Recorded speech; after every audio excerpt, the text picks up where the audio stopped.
Welcome to Grit, the Real Estate Growth Mindset podcast, hosted by Brian Charlesworth, founder of Sisu. Sisu provides growth automation software for real estate. You'll hear stories from real estate thought and technology leaders, team owners, and brokers on how they grew their business in a rapidly changing industry. You'll learn how to transform your brokerage and teams into a high-performing and analytics-driven business so you have a new, durable, competitive advantage against disruption in your market. So let's get right into it. All right. Hello, everyone, and welcome back to the Grit podcast. I'm Brian Charlesworth, the founder of Sisu and your host of the show. And today I have a good friend of mine. He's become a good friend over the last several years, William Lam. And many of you may know him if you came to our Sisu rain event a few years back. But William is the founder of Upgrade. He is an American board-certified hypnotherapy instructor and certified trainer of Neuro-Linguistic Programming. And you may all be saying, what does that mean? So we're going to dive into that today. But I wanted to have William on this show. The Grit podcast is all about grit and not giving up. And the real estate industry has been a difficult one over the last few years. And I think William can bring some things to us, not only you, but to me, to help us, as we continue to strive to get through these high interest rates, through the lawsuits and everything else. But as I was doing research last night, William, I got to see an article in USA Today that said how William Lam is looking to upgrade the world population through neuroscience. And it had a beautiful picture of you up there, was a lot of fun to see. So anyway, I want to dive into that today. But before we kick off, I wanted to share a story. I met William, probably 4 years ago now. A friend of ours called Spring and said, "Hey, Spring, I'm going to a training tomorrow. Do you want to join me?" And Spring said, "What is it?" And she told Spring all about it and said, I think she said it's $30,000. And Spring said, okay. Spring likes to invest in herself and is constantly doing that. So anyway, Spring went to this training of Williams for a week. And I just remember Spring coming home, and Spring I'll tell you this story. So I'm going to share it with you, but she made 300 grand thereabouts for 15 years straight in real estate. She went and spent a week with William, and she came out of that and she instantly had a mindset of making $300,000 a month instead of $300,000 a year. And it took her a little time to get on that pace, but you had a tremendous amount to do with where she is at today in her business. So it's incredible, William, and I personally want to thank you for that. But why don't you tell us a little bit of your background and how you got into NLP and how that evolved into Upgrade? Yeah, it's an honor to be here with you, Brian. And I mean, Spring did the work. She deserves it. And we've been fortunate and blessed to be a guide in her journey, right? And one of the nice things is that you brought up is she spent a week with us. What was interesting is the way we set up these trainings does not require a lot of time, and it's very immersive. So the training of the mind and the upgrade of the mind happens in a very short period of time, rather than, it needs X amount of years of training. We can actually install these upgrades in a very short amount of time. And I can define what that means in a moment. Because of that, even if someone spends a week with us or 3 days with us, they find themselves changing quite rapidly. And then, of course, it'll take a little bit of time to integrate.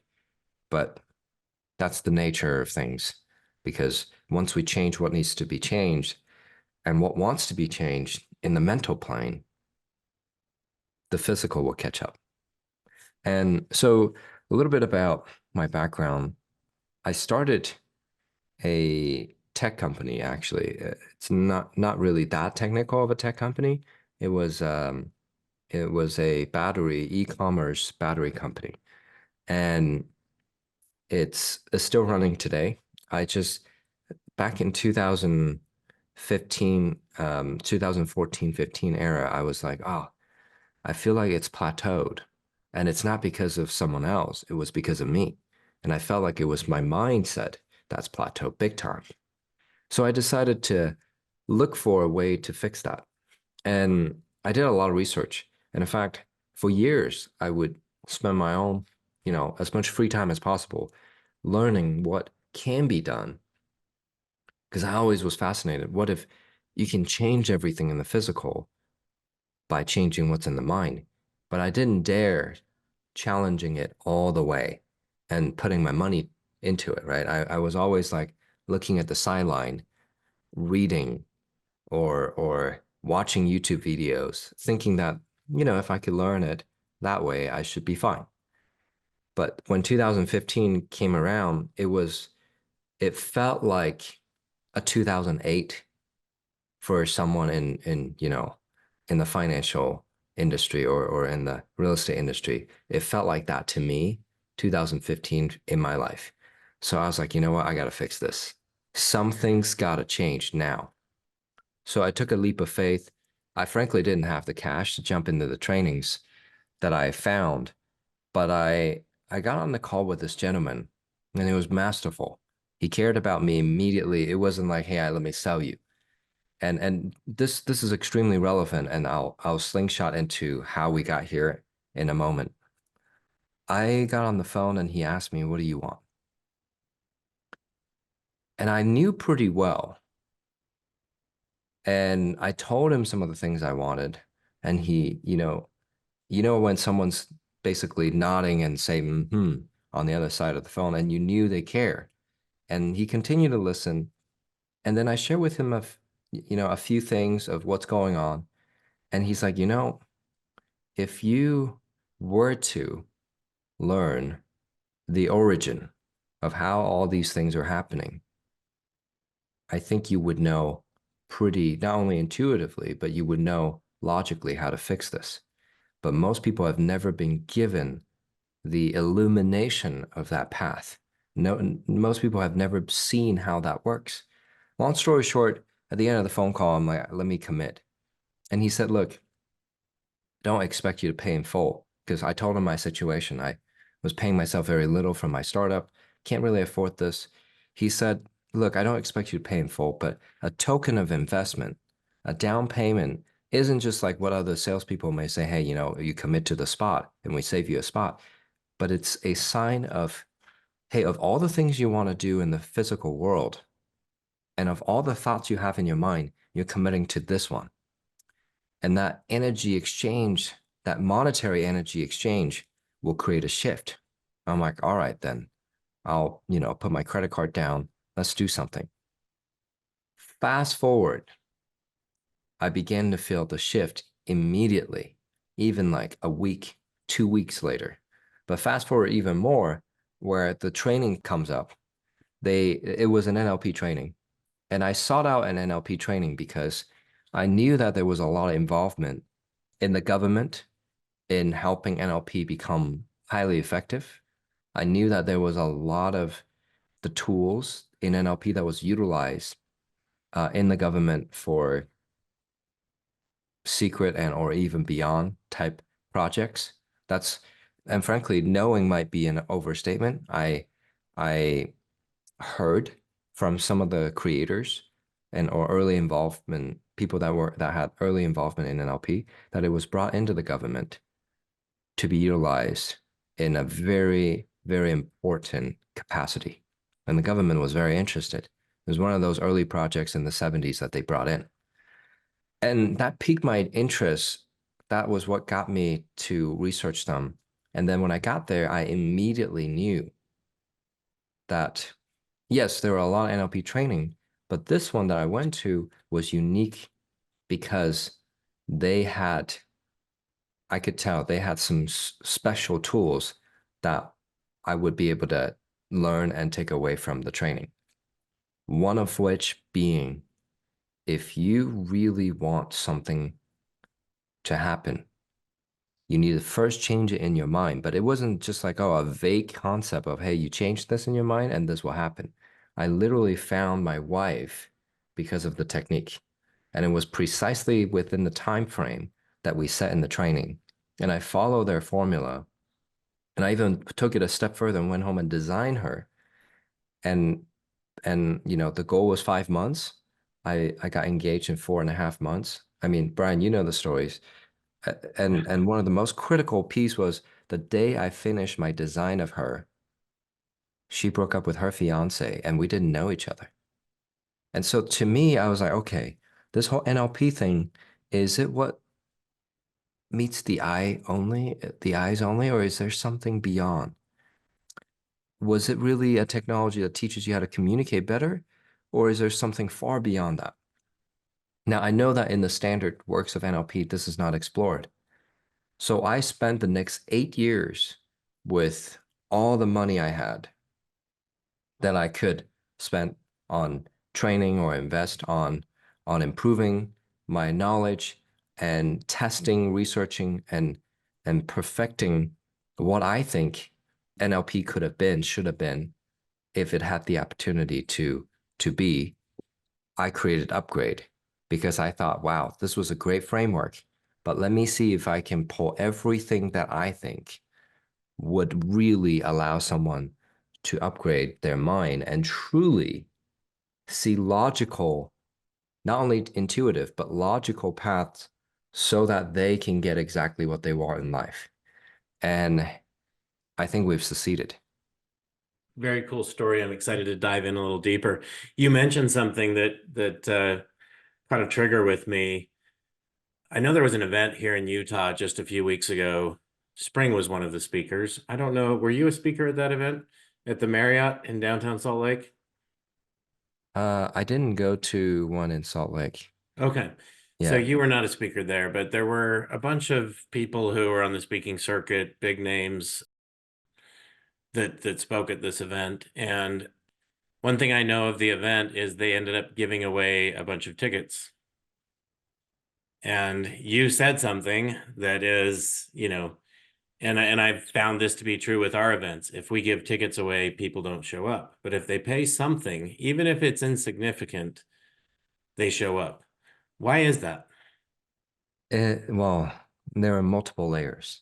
One of the layers is, humans aren't really, they're not invested unless they are invested, right? That sounds simple, but that money representation is, there's a good way to explain it. Money is a alchemical agent, meaning it has the ability to take what's in our mind and bring it into the physical. And when someone pays for something and they value it, their unconscious mind sees that as, oh, this is where I'm going to spend my time, energy, and effort because I'm putting money into this. But it goes a step further in that whole understanding about the alchemical agent. We begin to notice if someone spends money, and it's not just people who buy tickets, it's they buy ticket with a very specific purpose in mind. If they have a purpose and they made the purchase, even if it's a small amount, and especially if it's a big amount, the mind notices, well, I have a million thoughts today. Why are we paying money towards this? Because it took energy, time, effort to convert whatever that was into this money thing. Now we're putting this potential energy into this event and this purpose. It's not really about the event, it's the purpose. Then the unconscious mind takes that energy and begins to convert it towards the physical outcome of what we want. So that's how I'd like to explain it if we go a little deeper. And I think and there are a lot of answers. That would be one that I think explains it. Yeah, thank you. So I still ask this, and I've heard you explain it many, many times, but I'm sure our audience right now is saying, what does that mean to upgrade the mental operating system? And I've heard you describe that as kind of like an upgrade to MS-DOS in our computers, right? But tell us more about that, William. Yeah. So when I began to put together our methodologies, I realized the simplest way to explain what we do is upgrade. So I got a registered trademark in this terminology. And what it is and it's spelled different. It's UPGRD. And because we believe that it's not the methods that people have conventionally believed. There's something that doesn't need to be there. We can actually remove some of the elements, make it more efficient. And what happens in upgrade is just like what you said. If someone is using an old operating system, for example, if I bought you or any of the listeners or viewers a brand new laptop or a brand new smartphone, but instead of the latest operating system, which most people don't even notice exists because it's so seamless, more, as we improve them. But if I put a old clunky Palm Pilot software, let's say it even takes it on, and I'm able to successfully install it, or even iOS 1, people would absolutely hate it. They would be like, I can't browse the internet even efficiently. I can't even download 99% of the apps. I Yeah. can't do what I need to do, right? The software would, Even yesterday, I was in my office, not this office, but my office, and I have a 27-inch Mac there. And, I've had it for a while, but I didn't realize how long until I went to upgrade my Slack app. I went to upgrade my Slack app yesterday, and it said that my operating system was too old to upgrade Slack. And I was like, wow, okay. Right. So that's a yeah, good example. that is so important because if someone has a mind that can do a lot more, we would significantly limit this person by not upgrading this person's operating system. So to me, it isn't just like, oh, this would be nice to be able to help someone perform better and become a true peak performer, not just in one area, but in all areas. Because when it comes to upgrade, we help people upgrade all areas of their lives. It's because our mind runs everything. Hmm. If that's a true successful upgrade. And so when someone comes to us, we notice oftentimes if they have a really brilliant mind, but they've been running an old operating system, metaphorically and quite literally, Yeah. they're going to have some area of their life not working, and they're going to have some major struggles in at least one of them. And it shouldn't be actually. And if I may say this, I think this is one of the biggest things to remember for the listeners and the viewers is that struggle should not be natural. Yeah. Think about that. Struggle should not be natural. I think struggle is a part of life for most people, right? I mean, for all people, we all struggle at times. So is that the common thing where is that our comfort zone, or is that something like you say that is not natural? The reason I say it's not natural is because the reason that we struggle is because of the resistance internally. And so imagine this. Imagine your mind interacting with the physical world. And there are worlds, that are, well, we don't need to get into it, but really the physical, so-called physical world, the world that we can see and interact with, frankly, is only a small percentage of reality, right? Even the light spectrum that we can see as humans, very limited. The sound frequency, very limited. That being said, a lot of things go on in the non-physical world that has a huge impact in the physical world. And part of that non-physical world is right here in our mind. And if we want to bring something in the mind into the physical world and we can't, and there's resistance, that's what we would call struggle. And that resistance typically happens because, well, there's impedance. There's there's a there are layers of misaligned matter, or if you look at it in a different perspective, like if you turn on a projector and you want to project it onto a screen, we've all seen blurry projections because whether it's the lens not aligned or distance is not correct and Hmm. it's maybe too low power for the light for the brightness of the room, we've all seen it. Humans are like a projector. projecting onto their reality. But if the projector is not aligned with the computer, it doesn't work. I think everybody is saying at this point, how do I get upgraded, right? So what does that mean to upgrade the mind? How do you do that? So I'll say this. One of the biggest things that happens when people upgrade is that they realize that they became comfortable struggling. Mhm. And they thought that was normal. They thought that was just normal part of life. What they didn't realize was if they optimize their mind and their operating system, they would have an easy time. It's like, if you and I teleport back to the 2000s or the 1990s, we would feel like it's normal to have a dial-up internet back then, where every time you turn on the internet, I mean, for the listeners and viewers who are maybe too young to remember this, back in the day when you turn on the internet, you had to wait a good while and it makes these weird noise. And then finally you hopefully connect and you plug it into the phone line, right? There was no Wi-Fi. And that's if you even successfully connect. I remember many times it doesn't work. And you get so used to downloading a maybe a book or an image or a file, and it would take you an hour. Mhm. Or, if you got a faster one, maybe like 10 minutes. Imagine taking 10 minutes to download one image. Now, nowadays we complain if our phones can't load a massive file or 4K video like that, Yeah. right? So we I, got used to that struggle. I remember those days of listening to the modem connect, and the only company I think of that reflects me back to that time as we were teleporting into that time is AOL. Oh man. So AOL just came up for me. So what are the steps, William, to upgrading our mind? Like how do you go about doing that? If you've been enjoying Grit, please help us continue to grow the channel by leaving a 5-star review and sharing it with a friend. Now back to Grit.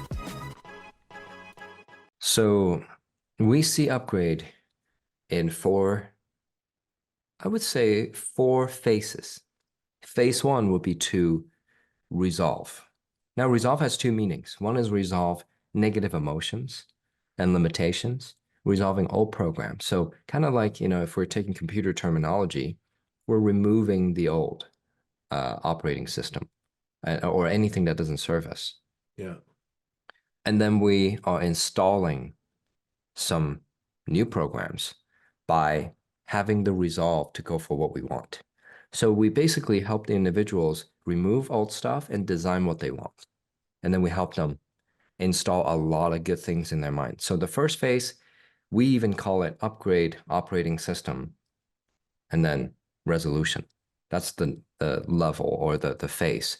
Mhm. Phase one is resolution. Phase two is evolution, where we help people really begin to leverage this new operating system that we help them install here. And then we install a number of advanced tools to help them become truly expert communicators. But expert communicators, not just in words and intention, but the ability to persuade and influence. Because oftentimes, people in this world, the reason the economy doesn't go the way people want is because, and of course, people say there are a lot of factors, but when it comes to real estate, it has a lot more to do with your persuasion and the design of your ideal clients and who you interact with. Because just as much as some people struggle, there are those who truly are elite and peak performers. They'll keep crushing it. People are still buying. Even the numbers go down. Really, what the problem isn't that the number goes down and people make less sales, is that those who are not as good at real estate sales or real estate, frankly, lose business. Those who are really good, more people go to, frankly, because in times like this, why would anyone want to deal with those who are not as effective? So it's more important even than ever to improve that. And so after evolution, we have acceleration. That's true mastery. We help people now that they have evolved to accelerate towards their goal. And then we have a final phase. That's a really out there training that it's called Omniscience, where we explore what are some super powers that the human mind has that we think are supernatural but are actually natural. That we What is that fourth level called? Omniscience. Okay. Yep. When when you have upgraded your operating system, how do we connect to the internet? So you can tap into all things. Okay, cool. So I wanted to ask you this. When I read about you and when I talk to you, especially when we get in depth conversations, I always realize that you have this vision of not just upgrading my mind or some other individual's mind, but truly upgrading the world population or humanity, if you will. How, like I view that as an Elon Musk level like goal. So when you think about that, tell me more. How do you think about that, and how did that become a goal of yours, upgrading humanity? I have great respect for Elon. There's a lot of stuff he's doing for humanity, and we're not there yet in terms of result, but we're going to get there. Our goal is to upgrade humanity for the purpose of exploring what else is possible. So I'll clarify. So in my mind, there are three phases. Phase one is we upgrade humanity so that our planet, as we know it, is harmonious and actually would attract very benevolent civilizations from perhaps other worlds. And it sounds like a crazy vision, but really it's a way for me to keep myself accountable and to dwarf what we're doing right now. And it actually creates a contrast in my mind. Just like what I would recommend to our clients, hey, if you're going to set a goal to make X amount of millions, you should 10, 20, 30, 100x it as one of the next milestones, because then your mind can see, oh, if I'm going to go there, I shouldn't spend too much time staying here, and nor should I create any drama because I have more to do. And so, and in a brief minute or two, the way I would explain it is, if I can upgrade humanity, upgrading individuals would be easy. And then I have a phase two, is that if humanity were to be successfully upgraded, there's a critical mass of people that made all the difference. The world truly is harmonious, and we're no longer warfaring and greedy as a civilization. Then what's interesting is, I think civilizations will come and say, hey, we want to do commerce or even exchange of information with you. And we'd like to share with you some of our advanced stuff. And it would be done more openly. That's the dream. And if that were the case, we could probably skip millions, if not, who knows, billions of years of advancement and leverage some of the things that other civilizations have learned that we don't need to trial and error towards. So it would Yeah. save humanity millions of years, if not more. Then I have it one step further. I'm like, well, if we're going to go talk about this contrast frame, let's go one step further. Let's say we successfully do that and become millions of years more advanced in a matter of decades. What if we take that upgrade and then we go to other civilizations inside the galaxy and beyond, if they're in wherever they are, to upgrade them, package this information, and then distribute it. Now, in conclusion to all of this, what I'm saying is, I wanted a large data model so big that it's the planet and beyond to test the methodology, because I know that as much as I believe that we have perfected the ability to change and optimize a human from someone who struggles in at least one area of their life to a true peak performance, because we know it, like a lot of people look like they're doing fine, but there's at least one area of their life they struggle with, including myself. So it's a way for me to if I can eradicate it in a large amount of the population, in fact, the planet or beyond, I know I can perfect that methodology. So to me, it's not only a goal, it's a necessity. I just had the light bulbs go off when you were talking about if I can think of upgrading humanity, then how easy would it be to upgrade one individual? Right. And I tried to, as you were saying that, Exactly apply that into my life, into my thinking, into my business. You know, if I could think this way, how easy would what I'm doing today be? Right. Yeah. It's very powerful. All right. So digging into real estate, this is the Grit podcast, real estate growth mindset podcast. I think a lot of people in real estate, they no longer have a growth mindset because they've been beat over the head for the last 2 years so hard by interest rates going from 2% to 8%, by home sales decreasing from 6.8 million in 22 to 3.8 million in 23.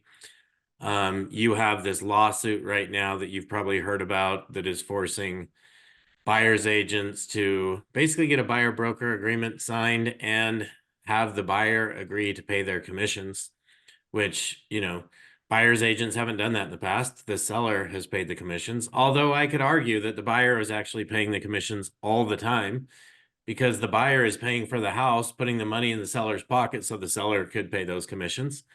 So it's just a different way of looking at it. But in this world that we're in, William, like what advice would you have for, call it, real estate business owners, team owners, broker owners, and then also just the agents that are out there selling? Like what could they do differently in today's world?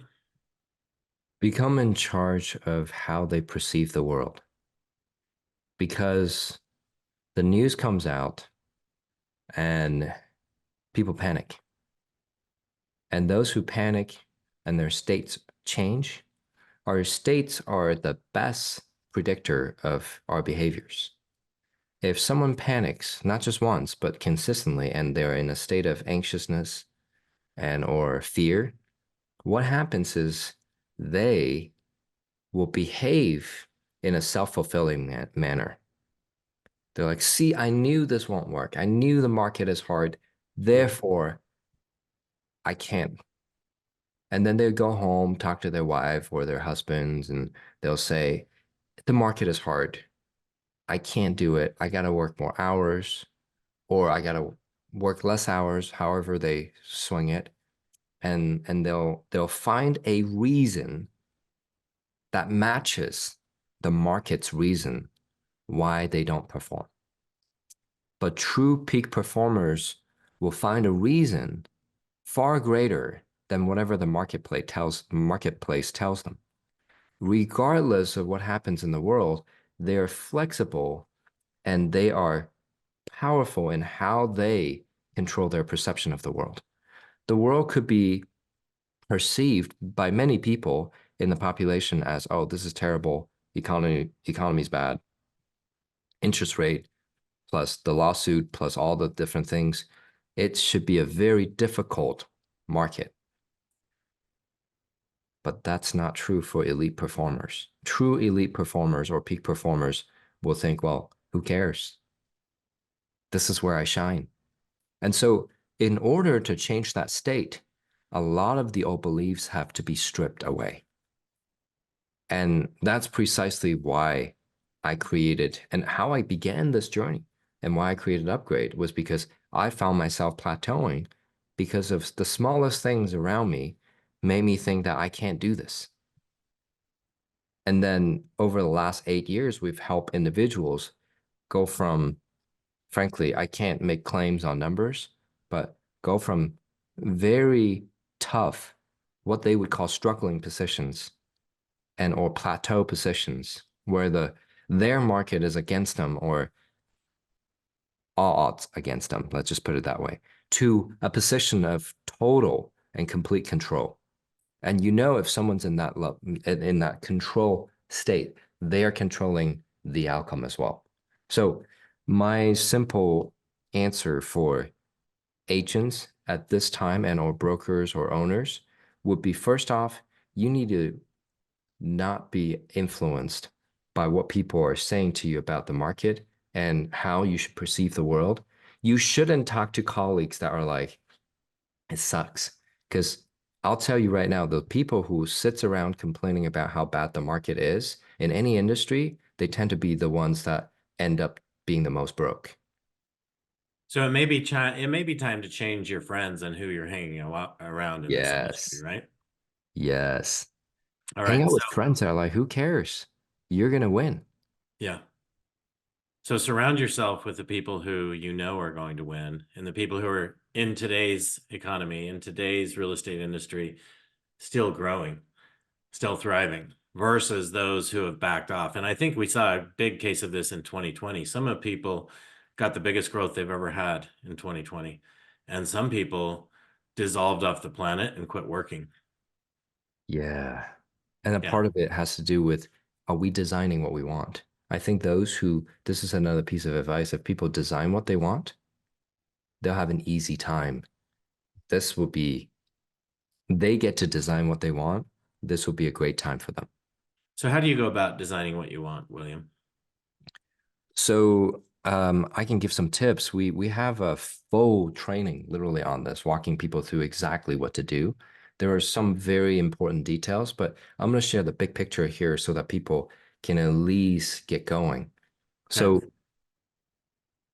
a little premise, we spend most of our time, and if we ask the audience, they likely will agree, many people spend most of their time focusing on what they don't want. If you ask them what they want, they'll tell you what they don't want. They're so Mm-hmm. stuck in it, especially in Mm-hmm. this market. So if you ask an agent or an owner, what do you want? They might be like, I don't want to lose my clients. I don't want to not make my commission. I don't want this. So we have to reverse that by focusing on what we want. But in order to focus on what we want, because what we focus on consistently will get executed in our operating system, our Even mind, if it's what we don't want, right? even if it's what we don't want. Yes. So we don't have enough things that we want on our list. I can pull, 7, 8, 9 figure earners and business owners and say, hey, what do you want? And most of them can't go beyond 40 things. I'm going to challenge the audience to go to 100 things. And I want it to be material things simply because it's tangible, not because we're asking you to be materialistic, but tangible. And then also 100 experiences. That's a good start. And then people, if they have 2 lists like that, and then they begin to create a long-term plan in which they will acquire all these things and experiences on top of their goals. And I would even fill up the long-term plan into the goals. Well, the goals into their long-term plan. Uh, One thing to pay attention to is America tends to run on quarterly thinking. We can't do that anymore because every election season, there seems to be something going on. So if we're thinking quarterly, everyone's going to get thrown off every few years because we're not seeing the long-term vision and preparing ahead. Whereas some countries in this world are planning 100+ years, even thousands of years ahead. We need to be more like that. So what I would propose to the audience is make a 90-year to 1,000-year plan. Previously, we just preached 90-year plan, but now I'm asking people to stretch beyond 90 and go to 1,000 year. In fact, if people join our training, that's the first thing we ask them to do. Make a 90 at least to 1,000-year plan. Because with long-term vision, we can easily conquer the small waves that come our way because we have our eyes focused on the bigger things. That is so powerful. If we were to think about what could we do in 100 years, and it makes what we're doing this year seem like nothing, right? Tony Robbins always says we overestimate what we can do in a year, but we underestimate what we can do in a decade. And you're like taking that to the next level, because in a decade we can have a significant impact not only on ourselves and our lives, but on the planet, on the world. And So what you just said is key, because what keeps us divided as Americans actually has more to do with small time and small term thinking yeah, in small geographic regions. We're thinking small, not only in time, but in space. But if America truly becomes united, one of the best things we can do to become truly united in the cause and betterment of this nation and the economy of this nation, and frankly, it'll benefit the world, is if we think really long term. yes. So powerful. So William, as always, every time I get with you, I feel like I could just talk to you for hours and hours and hours. And usually that's what ends up happening. So in this case today, we are at a time limit, and we've hit that time. So I'd just like to dive in just quickly and find out, like, how do people get a hold of you? How do they learn about your training and your programs and offerings, and just how do people get in your world? Absolutely. I can share a link with you as well so the audience can check in the info or detail where, when you post this. Yes, Um, please do. and we have our website, upgrade.com, upgrd.com, and it's great. It's mainly for our corporate audience to see. That being said, individuals and or organizations and small businesses and real estate teams, frankly, what I would recommend is, if you have Instagram, I would strongly recommend getting on Instagram, because we post our a lot of information, a lot of great pieces from our trainings and or our podcast. We will post them there. And then a lot of information, and even the training that I mentioned, the resolution training, is, we have a link where people can learn a lot more about how to get started in designing what we want, truly designing what we want, and then also removing what we don't want, and how to then go from there to become true peak performers, even in the market like this. And the Instagram handle is very simple. It's william.upgrade, which is spelled as william.upgrd. And then if people find us there, they'll see all the links and all the resources. And I'll share with you a couple of links as well for the audience. Great. So William.upgrade. Tell us about your podcast real quick before we leave. I think it's something everyone should listen to. So just wrap up with that, William, and we'll close it off. Oh, sure. Yeah, our podcast is a fun one. I remember, yeah, when I was younger and I played these video games, and there was a cheat code called God mode. And I thought, wow, why do we have to struggle? Why can't we have fun while using God mode? And now I know that people may argue in video games, the struggle is part of the game, it's part of the fun. But really, when you become really skilled, it becomes less of a struggle, right? It's about learning the system, understanding the laws that govern the game, and becoming truly skilled and efficient. So I thought, what about being a human on this planet at this time? What can we learn from our effort here at Upgrade to upgrade humanity, gathering as much data as possible from our peak performers that we trained? What have they done? What are they doing that allows them to experience basically God mode in their life? We aggregate that data, then we put it in our podcast so people can listen to us. Now, we explore a wide variety of topics, from mental programs, the programs that hold us back, to larger institutional slash government or even geopolitical limitations that can happen, and things that go on there. So some people will find one end of the spectrum more interesting than the other, but we oscillate between the two to cover, a wide range. Yes. So God mode is basically a cheat code. All right, guys. So if you haven't already heard it, jump in, listen to God Mode. It's a great podcast. William, Thanks so much for being on the show today, and to all of our listeners, thanks for tuning in to another episode. And know that we are consistently now generating episodes every week again. So just have a lot of great guests coming up on the show. And again, William, thank you so much for joining today. Really, really enjoyed our time together. Thank you for having me, Brian. And last thing, if I may say, if they listen to our podcast at God Mode, have them start at the first episode. The first 5 to 10 episodes will really teach them why and what and how upgrade happens in the background. Okay, so you guys got that. Start at episode 1. Don't start at this week's current episode. Yeah. All right, William, thanks again. Thank Great you. to see you. You too. Thank you for joining us on our podcast. If you have an interest in a free 7-day trial of Sisu, go to sisu.co, sisu.co.